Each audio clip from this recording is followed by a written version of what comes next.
Awesome, guys. So today we'll be going through the best practice around the approval step and approval stage. So here's some common patterns that I've run into when users configure this.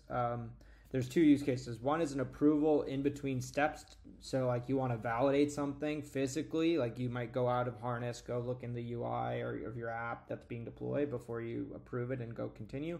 Or you need like a quality gate control, which is like I deployed a dev, I do an approval stage where I have to do a CAB board review meeting or some business meeting. Then I say, okay, this happened. We reviewed as a team. We feel good about it, approve it, and then progress forward with the next stage deployment. So there's two different ways to do it, and I'll show you kind of how to do this today.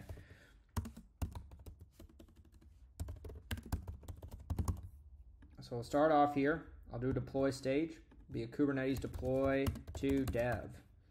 And we'll pick the Rohan Kubernetes app. We'll specify an environment. I'll do it in my staging environment and the product staging. I'm going to hit continue here. And I'll do a rolling for this one. And so this is like a 90% use case setup. Most users have this kind of common configuration. But then what they might do is, okay, I've configured my deploy stage. Now I want to have an approval before prod. So I might configure a harness approval. So I say approve to prod and configure a harness approval here. And then you'll see that in the approval stage, we generate an approval step. And in the approval step, you can specify, you know, what you want to, or who and what do you want to approve, right? So I'll say approve. You can customize the message. So most of our users actually do, like, they don't like our out of the box message. So they kind of customize it, saying like pipeline name and do less than plus pipeline dot name. Then you might do something like pipeline description, and that will be like less than plus pipeline description. And then another item might be like start time. That's a common one as well.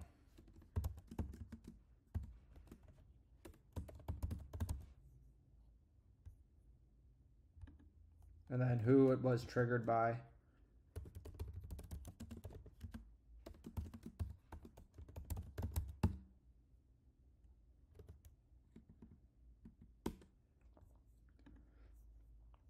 And then you can include the pipeline execution history and the approval details. So this will show like what were some of the previous runs so that you'll understand, you know, you get more context. Ultimately, what is the purpose of this? I want to give the user the most context they can possibly get before they approve this in the UI.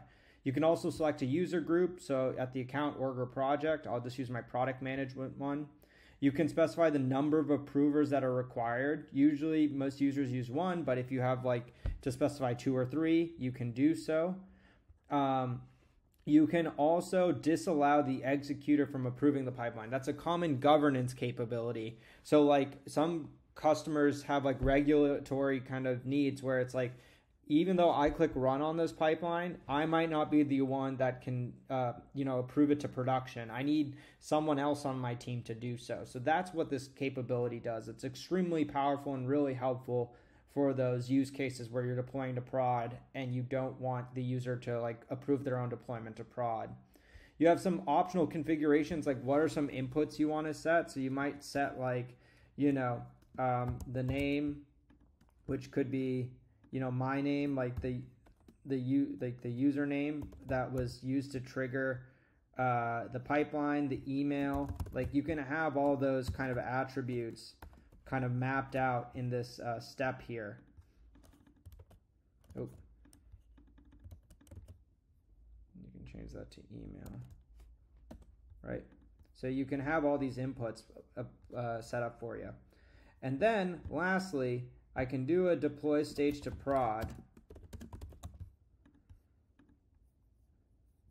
And you can just propagate from the service, configure the environment.